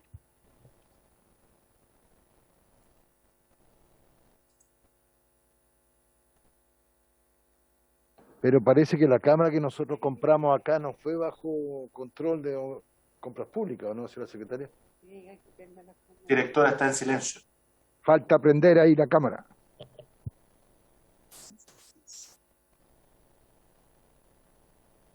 Ahora sí, ¿puede hablar? Ahora. Ahí sí, ahí sí. Perfecto. Bien. Bueno, uno de los logros que queremos destacar dentro del año 2020 fue la utilización de licitaciones que nosotros hemos denominado compras coordinadas, donde haciendo un proceso de licitación cumpliendo con el concepto básico de agregación de demanda entre distintas instituciones del Estado, hemos logrado ahorros importantes, equivalentes más o menos aproximadamente a 21 millones de dólares, y lo que representó un 33% de ahorro. Ahora, estas compras coordinadas tienen además un valor, que es juntar 190 organismos de gobierno central y 83 organismos de la red de salud. Por supuesto, no todos en el mismo proceso, sino que del orden de 14 procesos licitatorios. Quiero destacar acá los 5 procesos de compras coordinadas que hemos realizado en todo lo que son los elementos de protección personal para el COVID, alcohol gel, mascarillas, etcétera, donde el ahorro respecto al valor que pagaban las instituciones fue del orden de un 30%. La lámina siguiente, por favor. Tú estás pasando subsecretario. A su orden, directora. Muchas gracias, subsecretario. Atento, señor subsecretario. Oiga, presidente, acá, y después le vamos a dar la palabra a la directora, si usted lo permite, cuando vayamos al detalle de los mecanismos que incorpora esta ley. Pero sí, ahora estamos pasando, presidente, a la sección de por qué nosotros creemos necesario avanzar en una reforma legal en esta materia. A ver, por una parte, son conocidos algunos casos de corrupción que están siendo investigados en general en materia de compras públicas, y toda la recomendación, las buenas prácticas internacionales y las recomendaciones de los organismos asesores es reducir los riesgos que generen hechos de corrupción en las compras públicas. Por eso es que estamos avanzando en una serie de materias de probidad y transparencia a los que ya nos vamos a referir. También, presidente, un objetivo, si usted quiere, es poder aumentar la competencia en el mercado de las compras públicas, ¿no? Que estaría generando un sobrecosto para el Estado. Esto en palabras, presidente, de la Fiscalía Nacional Económica, que emitió un informe a inicios del año 2020, entre 240 y 806 millones de dólares al año. Parte de los insumos que hemos utilizado, presidente, para el diseño de este proyecto de ley es también ese informe de la Fiscalía Nacional Económica. Algo que ya hemos dicho es sobre la relevancia del sistema. Más de 12.000 millones de dólares, estamos hablando de cerca del 15% del presupuesto de la nación que se transa a través del sistema de compras públicas. Por lo tanto, es muy relevante poder revisar esos procedimientos e introducir mecanismos que generen más competencia, innovación y agilidad en los procesos.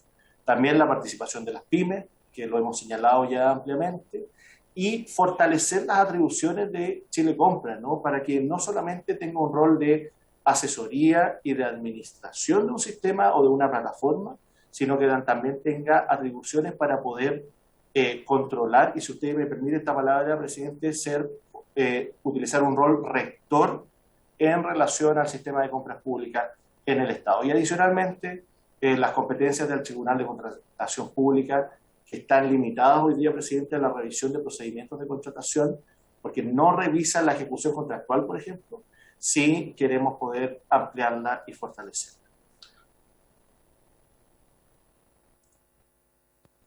Luego, presidente, y esto también está en el marco del proceso que hemos discutido, ¿no? Algunos hitos de la reforma que muestran que lo que nosotros estamos abordando acá es una materia de Estado. A ver, el año 2015, como usted recordará, se instaló un Consejo Asesor Presidencial contra los conflictos de interés, el tráfico de influencia y la corrupción. Y ese Consejo Asesor hizo recomendaciones particulares sobre cómo fortalecer el sistema de compras públicas, a las que ya nos vamos a referir. Luego, el año 2016, la Dirección de Compras Públicas estableció una mesa de trabajo con expertos en la materia, abogados administrativistas también, que también señalaron recomendaciones al respecto. El año 2019, durante la tramitación de la ley del presupuesto 2020, y seguramente a eso usted hacía alusión, presidente, se estableció un compromiso de tramitar un proyecto de ley que modifique el sistema de compras públicas, compromiso que estamos cumpliendo ahora ante usted, presidente, en esta comisión. Y además, el año 2020, tal como señalábamos, este informe de la Fiscalía Nacional Económica, que señalaba que había oportunidades de mejora para poder generar una mayor eficiencia en el gasto público y ahorros necesarios a partir de la administración del sistema. Y finalmente, el año 2020, presidente, para tener aún más insumos, los insumos de los expertos, los insumos que ustedes nos entregaron al Congreso, presidente, realizamos una consulta pública con el anteproyecto de ley para poder recibir feedback de usuarios del sistema, de proveedores, de ciudadanía en general. Sobre las recomendaciones del Consejo Asesor Presidencial, presidente, esta instancia que fue creada por la presidenta Bachelet y que funcionó entre el 10 de marzo y el 24 de abril, emitió 234 recomendaciones para reforzar probidad y transparencia, y en particular sobre el sistema de compras públicas fueron las siguientes. La primera, convertir a Chile Compra en un órgano rector del sistema integrado de compras públicas, tal cual como lo estamos recogiendo ahora en este proyecto de ley. Lo segundo fue ampliar el alcance del sistema de compras públicas para considerar todo el proceso de adquisición, incluyendo el apoyo en el desarrollo de bases de licitación, adjudicación y la ejecución de contratos. Tercero, aplicar sanciones a los funcionarios públicos que no ingresen datos fidedignos al sistema informático de Chile Compra. Cuarto, ampliar el alcance del sistema de compras públicas a otros servicios de la administración. Ya contábamos estos 850 organismos que participan y los 44 que voluntariamente lo hacen. Bueno, queremos avanzar a tener una mayor cobertura. Luego, fortalecer al Tribunal de Contratación Pública, a lo que ya me voy a referir. Promover un sistema de denuncias anónimas. Establecer obligatoriamente que los miembros de las comisiones evaluadoras firmen una declaración jurada manifestando su ausencia, en este caso, de conflictos de interés, y sancionar a los funcionarios públicos que no justifiquen la contratación por trato directo. Ha sido, tal como lo ha señalado el presidente, una política bien generalizada y de larga data, tratar de reducir al máximo los tratos directos, porque los tratos directos finalmente son contrarios a la competencia y a la participación de distintos actores, pequeños, medianos y grandes, en el sistema de compras públicas. Pero también, presidente, tal como veíamos en esa línea de tiempo, hubo una mesa de trabajo que fue establecida por Chile Compra durante el año 2015 y que sesionó hasta marzo del año 2016. Ahí están los integrantes de la mesa, presidente, va a estar en la presentación, por supuesto, que les haremos llegar, pero que también hicieron recomendaciones y que van en sintonía de lo que hizo la Comisión Asesora Presidencial. Y señaló que es necesario aumentar la cobertura del sistema de compras públicas, incluyendo otras entidades y categorías contractuales que hoy día están excluidas, que era necesario derogar procedimientos de compras obsoletos, que era necesario que el sistema de compras públicas contara con un sistema de gestión de contratos robustos, que se debía incorporar a la ley de compras públicas la atribución de Chile Compras de impartir orientaciones y recomendaciones generales, pero que también fueran vinculantes, y que se debía establecer en la ley orgánica constitucional de municipios que tanto el alcalde como el consejo municipal deben respetar el principio de estricta sujeción a las bases, cuestión que también se está incorporando en este proyecto de ley, presidente. Y algunas otras recomendaciones sobre el Tribunal de Contrataciones Públicas, pero que veremos después en las recomendaciones finales. Y también mencionamos, presidente, que hubo un informe de la Fiscalía Nacional Económica, esto fue el año 2020, y que estableció lo siguiente como principales recomendaciones. Uno, que las directivas de Chile Compra para orientar a los organismos públicos fueran de carácter vinculante. Nuevamente volvemos a este rol de control o rector de Chile Compra respecto al sistema, que debe ampliarse sustantivamente la competencia del Tribunal de Contrataciones Públicas para que conozca los actos y omisiones ilegales o arbitrarios, tanto de la etapa precontractual, de todos los mecanismos de adjudicación, como de las disputas que se generen en la etapa de gestión de los contratos ya adjudicados por las entidades públicas, que debe incorporarse una modificación legal que enumere a las corporaciones municipales como una de las entidades afectas a esta ley, y que debe entregarse a Chile Compra legitimación activa para perseguir y acusar incumplimientos de la regulación de compras públicas al Tribunal de Contratación Pública. Otra de las recomendaciones de la Fiscalía Nacional Económica, presidente, era crear incentivos para mejorar el cumplimiento de los planes de compra, fortalecer la competencia por entrar en los convenios marcos, que señalábamos que lo que hacen es cerrar el mercado para un grupo de proveedores durante un tiempo determinado. Lo siguiente es precisar las causales de proveedor único en el trato directo, esto es explicar fundadamente por qué se contrata de manera directa a una prestación de un servicio en particular. Luego, dentro de la planificación de compras de cada repartición, realizar un análisis de necesidades del organismo, registrar digitalmente la información sobre la gestión de los contratos y formalizar la asignación de responsabilidad entre el personal de compras que realiza una adquisición determinada. Como ve, presidente, son muchas recomendaciones bastante consistentes en etapas temporales distintas. En una primera instancia, un organismo asesor presidencial; en una segunda instancia, un organismo técnico que asesoró a Chile Compra; y una tercera instancia, un informe técnico de la Fiscalía Nacional Económica. Toda esa información, presidente, más lo que ustedes han señalado en los procesos de tramitación del presupuesto, fueron insumos fundamentales para el proyecto de ley que nosotros estamos presentando acá. Y así como veíamos en la introducción, presidente, ya vimos los antecedentes del proyecto, luego vimos por qué nosotros creemos que es necesario avanzar en el perfeccionamiento de la ley, y esta es la tercera parte de la presentación, presidente, con los resultados generales de la consulta pública del anteproyecto de ley que sometimos a la evaluación y comentarios de la ciudadanía. Participaron durante que estuvo disponible entre el 13 de octubre y el 23 de octubre del año pasado, presidente, participaron cerca de 2.500 personas, de ellos prácticamente 1.700 fueron proveedores, 600 de ellos compradores públicos y prácticamente 180 ciudadanos.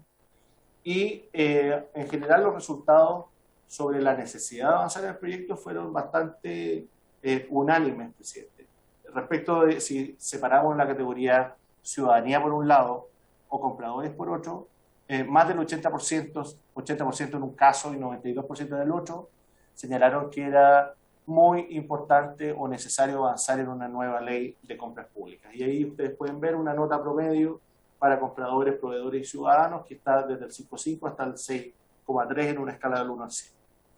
Y cuando vemos cuáles debieran ser los principales objetivos de una ley de compras públicas, en esta consulta pública, que por supuesto es una buena práctica en general para poder tener más insumos para diseñar políticas públicas, vemos que la ciudadanía en general, quienes participaron, decían que un objetivo central debía ser aumentar la transparencia del gasto público y una ejecución más eficiente.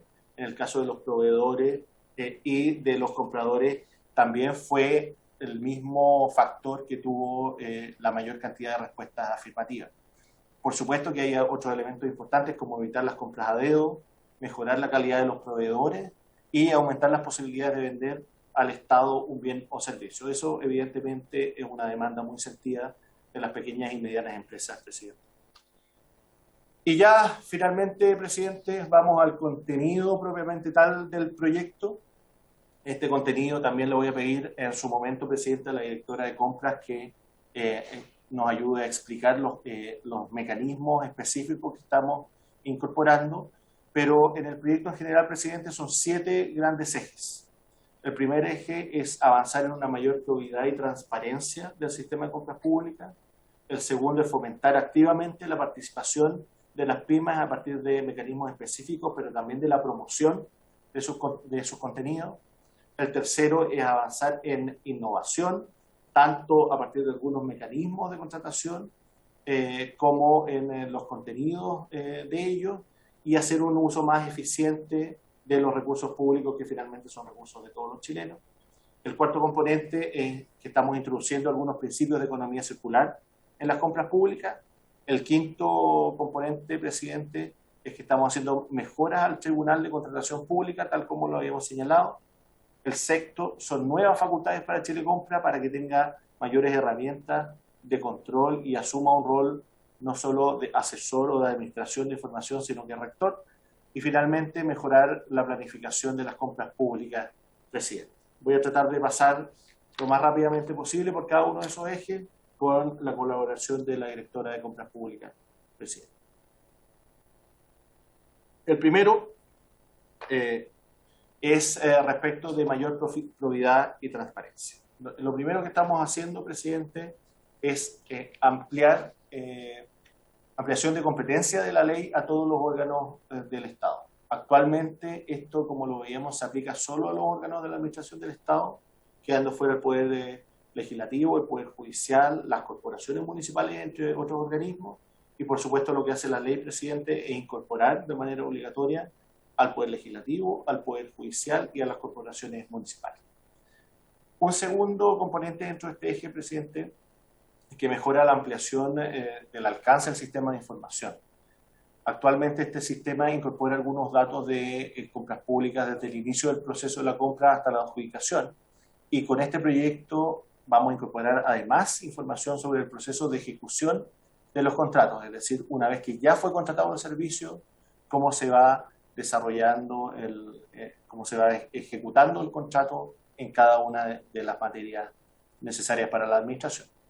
El tercer componente es mayor acceso y más fácil acceso al procesamiento de los datos. ¿Qué significa esto en términos concretos? Es que toda la información que genere el sistema de compras públicas, presidente, va a estar ahora descargable en formato de datos abiertos. Una de las políticas que ha impulsado el gobierno, presidente, así como la identidad digital, y la digitalización de los trámites es que toda la información con la que cuenta el Estado sea asequible en forma simple por los usuarios. Por supuesto que este es un tránsito que requiere una serie de etapas, pero para efectos del análisis de estas materias, pero también para una mejor gestión de las compras públicas, es importante que esto esté en formato de datos abiertos y sea analizable por cualquier usuario, cualquier ciudadano que quiera acceder a esa información. También, presidente, se mejora la probidad y transparencia en las compras efectuadas en municipalidades en particular, además de reglas generales que vamos a revisar después. Por ejemplo, hoy día los consejos municipales pueden adjudicar a cualquiera de los oferentes en una licitación pública. Lo que vamos a hacer con el proyecto de ley, presidente, es establecer que los consejos municipales tengan que adjudicar una licitación a la oferta más conveniente según las bases, siguiendo con esto el estricto apego a la sujeción, el estricto apego a las bases, que es algo que debería ocurrir como regla general. También, presidente, se establecen estándares mínimos y comunes de probidad y transparencia que se van a aplicar a todos quienes realizan compras con recursos públicos. Y aquí es una suerte de decálogo, si usted quiere, pero van a tener que registrarse en el sistema de compras públicas toda interacción entre los proveedores y los compradores. Se prohíbe la adquisición de bienes o servicios por parte de un organismo a sus propios funcionarios, los parientes de estos y las sociedades en que participen. Eso hoy día no está señalado en la ley expresamente, presidente. Se prohíbe dirigir las bases de licitación para generar compras determinadas a determinados proveedores o marcas en particular. Se agregan como causales de exclusión del registro de proveedores cuestiones que no están, como la condena por delitos tributarios graves, el incumplimiento grave de un contrato de prestación de servicios y condenas por el delito de cohecho. Se establece que la exclusión de registro de proveedores debe ser determinada por un juez y se obliga a miembros de la Comisión Evaluadora de las Licitaciones a firmar declaración jurada de ausencia de conflictos de interés. Por supuesto, si hay conflicto de interés, no podrán participar de ese proceso. Y también, presidente, y esto ha sido tratado en distintas materias, hay distintos organismos que han impulsado estas definiciones, se transparentan los beneficiarios finales de los proveedores del Estado, presidente. Y con eso los intereses de los compradores públicos y los profesionales de Chile Compra, para evitar con esto conflictos de interés con proveedores, compradores del sistema en general. Esto significa que se va a exigir a los proveedores entregar información sobre sus beneficiarios finales y se define de la siguiente manera, con 3 criterios. Uno, aquellas personas naturales que posean directa o indirectamente, a través de sociedades u otros mecanismos, una participación igual o mayor al 10% del capital. Si ninguna persona natural posee una participación igual o mayor al 10% del capital o de los derechos a voto de una persona jurídica, se entenderá como beneficiarios finales de esta a las 3 personas naturales que posean la mayor participación del capital o de los derechos a voto. Y también serán beneficiarios finales, presidente, las personas naturales que, sin perjuicio de poseer directa o indirectamente una participación inferior al 10% a través de sociedades u otros mecanismos, ejercen el control efectivo en la toma de decisiones de la persona jurídica. Se va a exigir con esto a compradores públicos y profesionales de Chile Compra una declaración de patrimonio e intereses. Todo esto para avanzar en mayor transparencia y probidad, presidente. Y solo una nota al pie, es que siguiendo también un compromiso con el Congreso, nosotros durante el mes de enero como Ministerio de Hacienda hicimos una solicitud a la OECD de un informe sobre los mecanismos más adecuados para implementar un registro de dueños finales de empresas, lo que hoy día está en proceso y que apenas lo tengamos, presidente, por supuesto, vamos a dar cuenta ante su comisión si así lo determina. El segundo eje, presidente, me gustaría poder dar la palabra, si usted me lo permite, a la directora de Compras Públicas para que pudiera referirse sobre el fomento de la participación de las pequeñas y medianas empresas.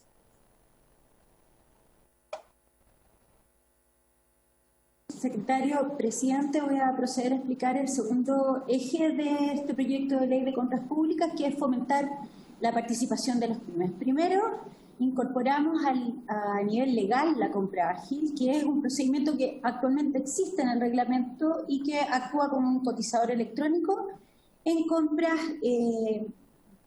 menores a 30 UTM. Ahí hay un error en la presentación, son 30 UTM. pero donde está el gran valor que tiene este instrumento es que básicamente es sin barreras de entrada, solo tienen que estar inscritos en el mercado público, es muy simple, como lo dice su nombre, muy ágil. Hemos tenido excelentes resultados en esta línea. En el sistema de información, además, buscamos incorporar información directa sobre el pago de proveedores, que hoy día nosotros no la disponemos. Se evitará además la solicitud de antecedentes que estén en poder del Estado, haciéndonos cargo aquí en la política cero papel, que estamos trabajando entre todas las instituciones. Vamos además a fomentar el pago contra una orden de compra en el e-commerce por montos inferiores a 1000 UTM, de manera de que puedan pagarse se puedan reducir los tiempos de pago en estas compras para ayudar finalmente a la liquidez. También tendremos como facultad, junto con otras instituciones como el Ministerio de Economía y otras instituciones, la promoción de la participación en las pymes, buscando desarrollar acciones que faciliten su acceso al mercado público. Y algo que también hemos recibido permanentemente como requerimiento, se eliminan las garantías de seriedad de la oferta y de fiel cumplimiento de contrato cuando se establezca, que hay que ser importante. Luego, por cierto, un estudio de riesgo efectuado por DICRES y Chilecompra, disminuyendo de esa manera los costos que hoy día podrían tener las pymes para participar del sistema de compras públicas. La siguiente.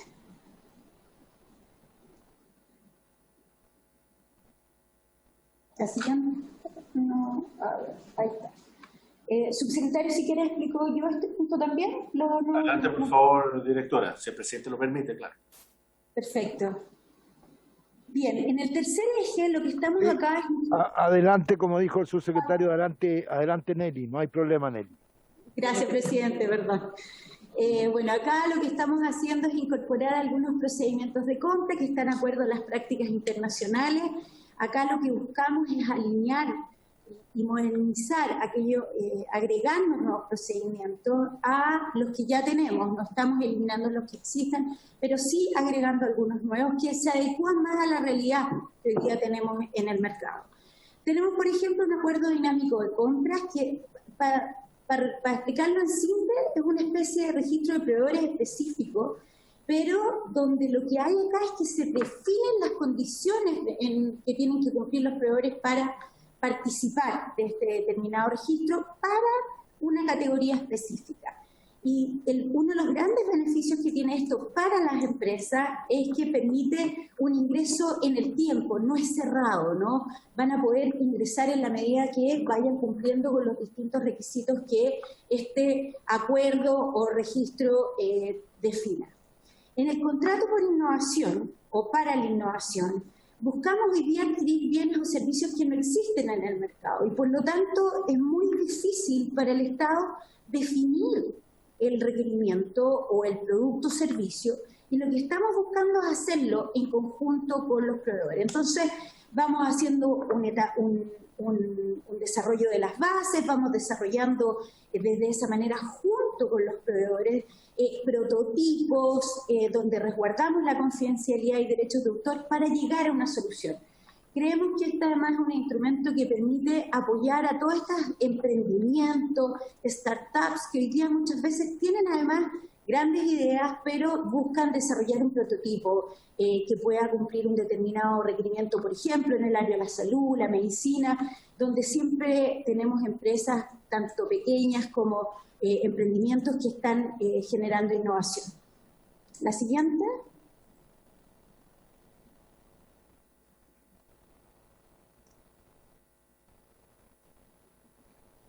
El diálogo competitivo en alguna medida se parece a lo que estábamos hablando de innovación, pero busca aquí determinar más bien requerimientos técnicos de bienes y servicios para que se liciten y así, nuevamente, construir las bases que permiten licitar adecuadamente y no darnos cuenta al final de un proceso que no especificamos bien el requerimiento. Entonces, básicamente son 4 etapas, ¿no? Desarrollamos un grupo con un grupo de proveedores, los seleccionamos, trabajamos en procesos iterativos con los proveedores para desarrollar y fijar estas condiciones, se elaboran las bases y posteriormente se desarrolla un proceso de licitación pública donde se adjudica el bien o servicio que hayamos estado buscando desarrollar. Por último, la subasta electrónica, donde seleccionamos aquellos productos o aquellas categorías de gasto donde efectivamente el mercado permite desarrollar un instrumento como este, y lo que permite entonces partir de un bien estandarizado, bien o servicio puede ser, con una demanda transversal al Estado, y vamos en distintas fases desarrollando o bien una alternativa de un mejor precio o bien una alternativa de mejores condiciones que permitan adjudicar este servicio a uno o más proveedores. Eso. Muchas gracias, presidente. Muy bien, Tania, pero como el subsecretario cambia nombre, muy bien, Neri. Puede seguir, subsecretario. Gracias, presidente. Estoy tratando de pasar la slide que se me mueve un poquito. Se pega ahí. Bien.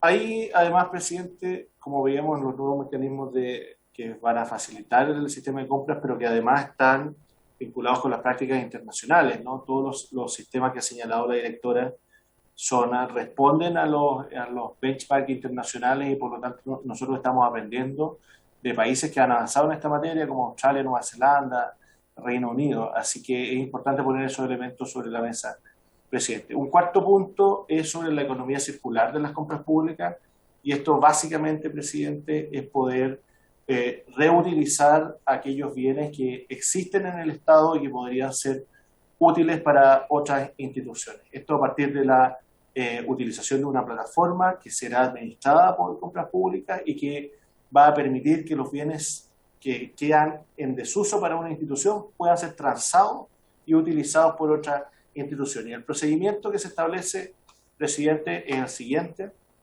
es que un organismo público haga un análisis de las necesidades para determinar el mejor medio para satisfacerla. El resultado podrá ser la compra de un bien o servicio nuevo porque sea provisto por un proveedor, o bien algún bien que esté disponible en otra institución del Estado a partir del uso de la plataforma de bienes en desuso.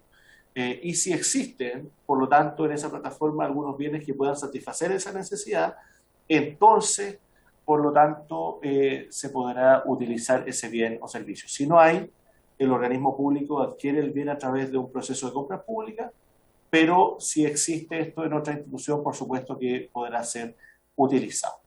Eso, presidente, también reconoce principios que nos permiten poder proteger desde la huella de carbono y por lo tanto tener un control sobre eso, hasta poder reutilizar bienes que para una institución pueden ser no necesarios, pero que podrán ser utilizados por otra. Esto también recoge un principio internacional, presidente, que ha sido valorado tanto en la consulta pública como en otras instancias de la discusión. Y sobre el eje 5, que es la mejora del Tribunal de Contratación Pública, también me gustaría dar la palabra a la directora Tania Perich.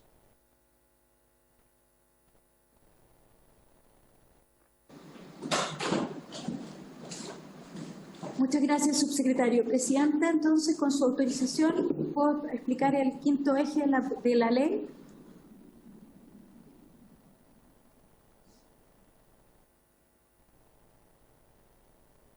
Silencio otorga. Entonces, sigo. Bueno, las mejoras que estamos proponiendo para el Tribunal de Contratación es, primero, podrá conocer problemas en la ejecución contractual. ¿Qué quiere decir esto? Aquellos problemas que se producen después de la adjudicación. Muchas veces nos damos cuenta que ahí algunos proveedores sienten que que no se han desarrollado las condiciones que las bases lo decían, por lo tanto van a poder acudir al Tribunal de Compras Públicas. También buscamos que las sentencias tengan mayores efectos, o sea, quienes hubieran obtenido una sentencia firme y ejecutoriada podrán llevarla a los tribunales ordinarios y, bueno, si lo justifica, obtener la indemnización que se requiera. Transferir la gestión administrativa del Tribunal de Contratación Pública desde Chile Compra hacia la unidad administradora de tribunales tributarios y aduaneros, y finalmente se incorpora el llamado a conciliación y la tramitación electrónica en el procedimiento ante el Tribunal de Compras Públicas. La siguiente.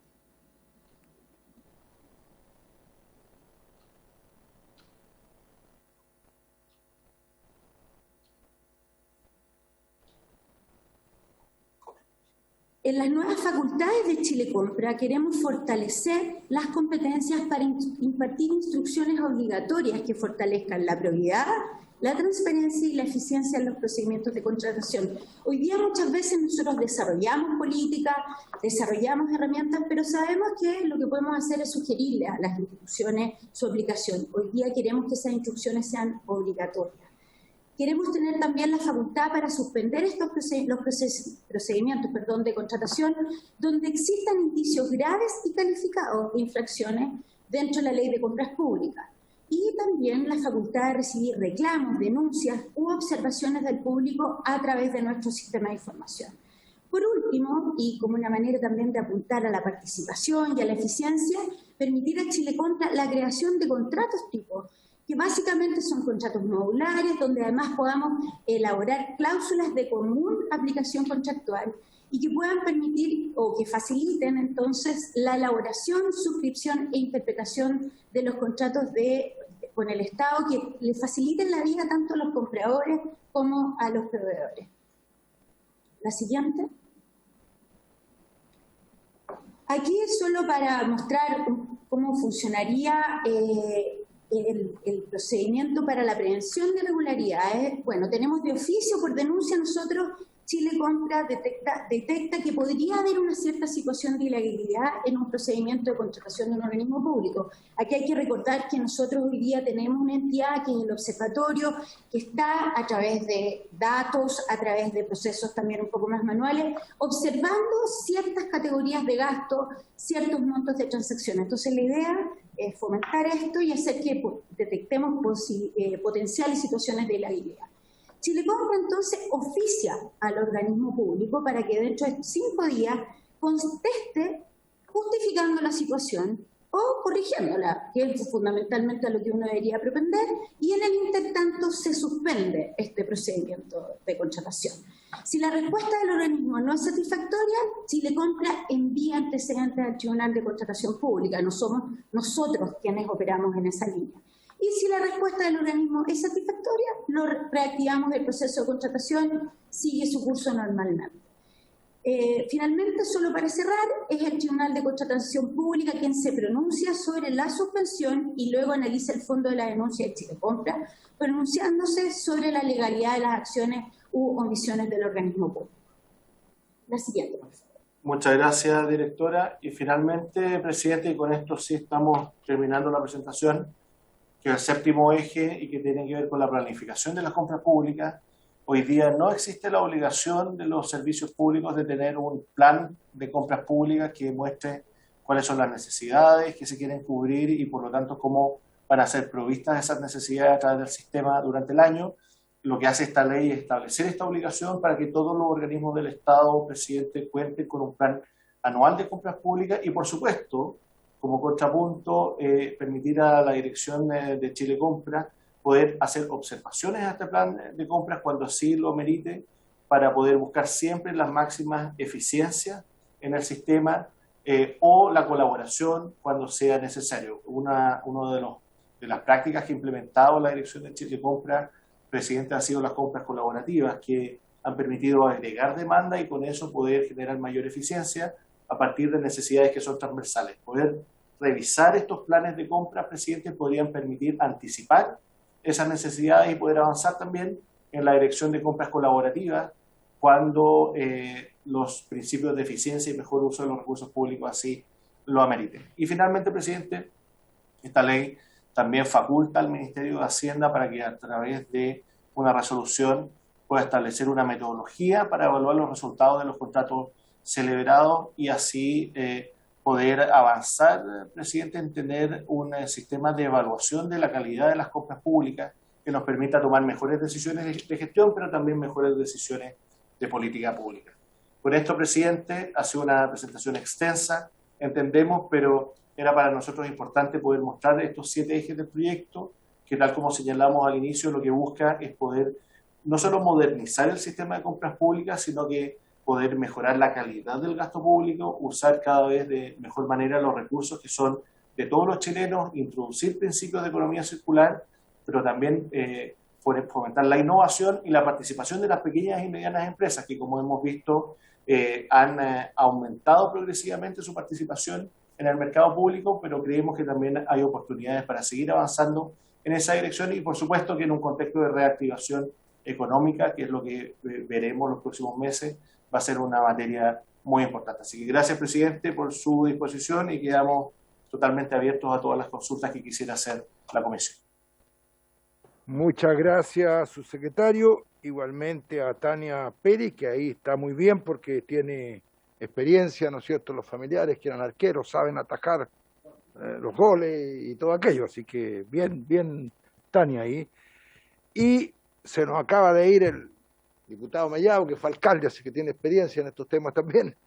Pero a las 5 tenemos que terminar, estamos en la hora porque hay varias comisiones ya, señor subsecretario, un tema muy interesante, novedoso, y por lo tanto y tiene harto artículo, así que leeremos con calma el documento que ya se nos hizo llegar y la próxima semana ya reanudaremos y empezaremos a votar, pero hay que verlo con calma porque es bien denso, es bien novedoso y es un poco distinto, así que agradecemos la presentación y por supuesto esperamos a don Riquelme para que el día viernes nos traiga el proyecto de ley del punto anterior que hablamos, así que para ya tramitarlo y estar el lunes citando de urgencia. Así que muchas gracias, señores parlamentarios, señor subsecretario, Tania, Riquelme y compañía. Y nos estamos viendo la próxima semana. Se levanta la sesión.